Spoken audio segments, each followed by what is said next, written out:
So he was influential in creating the ideas and creating policies of national level attack on the world poverty.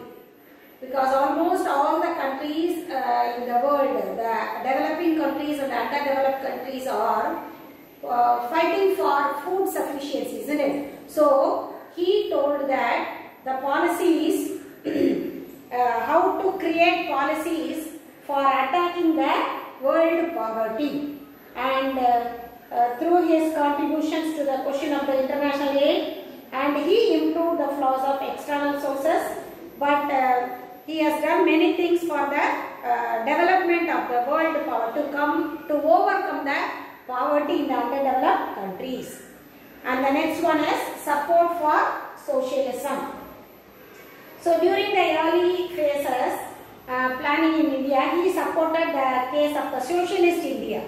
He is also supported that, and he also told that the public sector would play a dominant role in the economic development. In those days, the government only, because he supported the socialism, he emphasized, he strongly believed that government only dominate for the economic development.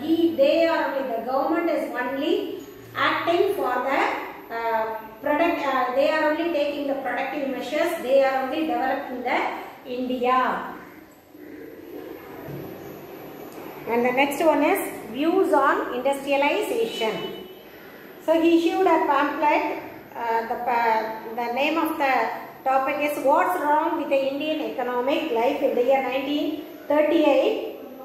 He gave the reasons for the poor per capita income of Indian economy.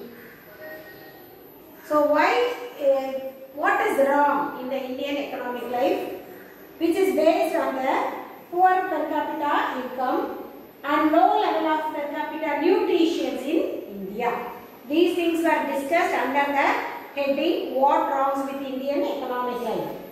In that first one, uneconomic holdings with subdivision and fragmentation. Already I told the collective farming, isn't it? So the same thing he has given in another way. And the second one, low levels of water availability for crops. Why the agricultural production is very low? What is the reason? How the irrigation facilities are? Everything he discussed.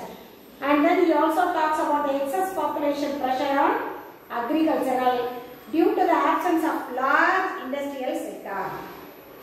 So people, they wanted to work only in the industrial sector. So there was a lack in the agricultural field. And absence of capital and absence of autonomy in currency policy, general monetary matters and other things. So these are the things he gave under the heading of views on industrialization. Then the next topic is village clusters. He felt that the rural development should be given more importance. Like Gandhi, he also thought only because of the rural development, the village development, the economy will be developed. So he suggested the cluster of villages to form a unit for rural development. Each and every village, instead of working individually, if they join together and if they work for the development for themselves as well as their rural development, then the economy will come up. He believed that things. So social and economic interactions between the village develop and they effectively bring design and generate the fashion, and they will bring the economy up. So he thought that villages should join together and work for the rural development. And the next concept, investment, income and multiplier, I already told you, which is related to the macroeconomic theory. It was submitted by him in the year 1952. He studied the interrelation between the investment, income and multiplier in an underdeveloped economy, which was given by him as a major contribution to the macroeconomic theory. So as a thinker and a teacher, economic advisor and direct policy maker, he followed the footsteps of the great teacher, his master J.M. Keynes, John Maynard Keynes. So like J.M. Keynes, he also considered to be a best economic thinker. And the last one, institution builder. During his period, he constructed many institutions related to the economics. The first one, he established the Delhi School of Economics and the Institute of Economic Growth and Social Economics. These two were situated in Delhi. The School of Economics and the Institute of Economic Growth and the Institute of Social Economics. These were situated in Delhi. He established in Delhi, and he also established an Institute of Social Economic Change. Institute of Social Economic Change. These two were situated in Delhi. The third one, Institute of Social Economic Change, is established in Bangalore. These are the institutions were built by him during his period. And the last one, we are going to study about Amartya Sen. And the last, we are going to study about Amartya Kumar Sen. He was a Nobel Prize winner in the year 1998. He was a great economist, and he got his Nobel Prize for the following theories which he contributed to the economics. That is social choice theory, development economics, study on poverty and famines, and concept of entitlements and capability development. Now we will learn one by one. First one is poverty and famines. What do you mean by famine? Famine, panjam, patini, patrakoi, that is famine. Scarcity, demand, poverty, and so he studied about the poverty and the famines.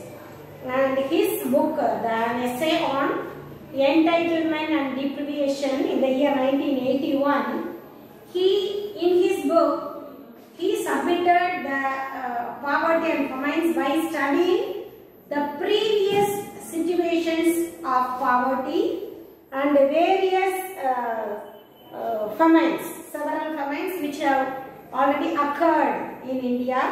He studied all these things and then he submitted the books on this. And he examined the various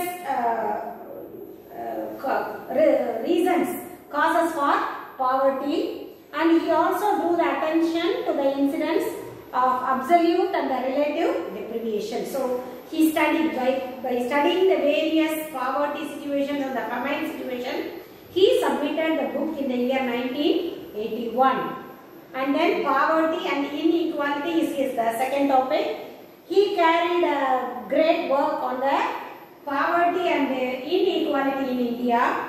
He mainly studied how the distribution of income and the consumption among the people, those who are there in the below poverty line, BPL. And so usually, what do you mean by BPL? The people, those who are living below poverty line. What do you mean by that? The people, one who is not able to live their life with their basic necessities. For example, in India, they consider that among minimum rupees of 47.5 is enough for an individual to lead a life for them per day. So the people, those who are not getting that much of amount, is called the people those are living below poverty line. So the people those are not able to get their day-to-day bread, food, even as limited amount of food. The basic necessary food is called the people those are living below poverty line. So he studied keenly about how the income is distribution, how the consumption is made by the people, and how the people are, what is the people's situation, those who are living in the below poverty line. So everything was taken into account while he studied all these things. And the next one is the concept of capability. So according to Sen's, the capability means the transform. That is he called as capability. So it is a better index of well-being than commodities or utilities. So he says that the ability to transform the raw goods, primary goods to the achievement of well-being. How we are transforming? What is the ability of us to transform ourselves is called the concept of capability. And the next one is entitlement. So under the heading of entitlement, he studied about the various things, that is the nutrition, health, food, medical, healthcare and etc. All other things were studied, included under the concept of entitlement. And he considered that famines as arising out of the failure of establishing a system of entitlement. So if we are failed to serve these things to the people, then it is considered to be famine. If a person is not able to get a nutrition food or the good medical care or good health, if he is not having a good health, all these things comes under the heading entitlement and the poverty. So he bring the concept of the entitlement like the nutrition, health, medical and the healthcare, even the employment and other things. So if we are failed to serve these things, then there will be a arising of the famine, poverty and other things. And the last one is choice of techniques. So initially what he said, like India, the country is a labor surplus country. That means labor intensive country. We have much of human capital. Because of population, we have the human capital more. So initially the countries which have the labor surplus or human capital, they cannot increase their capital intensive techniques. We cannot immediately or suddenly we cannot increase our capital intensive techniques. What do you mean by capital intensive? The people, those are using the machineries, that is called capital intensive. So the countries, some countries are considered to be labor intensive, some countries are considered to be capital intensive. The labor intensive countries means the countries which have the human power more.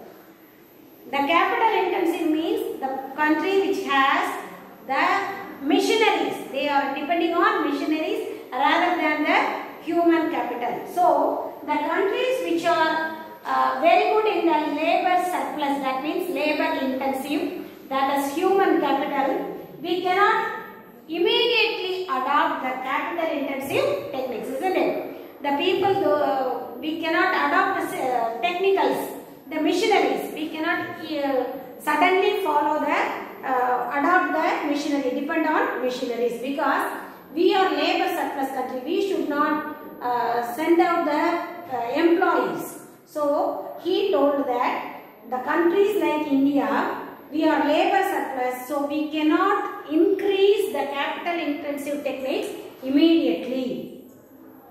So he focused on the poor and viewing them as an object and pity requiring charitable handouts, but as a disempowerment folk needing empowerment, education, health, nutrition, gender equality, safety, and it all needed to empower the people. So he thought he is not only an economist, he is an ethical philosopher also. So he is a lover of freedom and a humanist. So we should not help the poor people should not be helped, but they should be empowered. That means they should be given good education. Their health should be maintained so that they can empower. They can do their work by their own, and they can, if they employed, they will become increase their standard of living, and they will also be a well-being citizen of this country. So he strictly focused on the empowerment of the people. So with this we have concluded the 7th unit. So after watching the video, read the lesson and I'll give you questions in the afternoon session. Thank you, girls.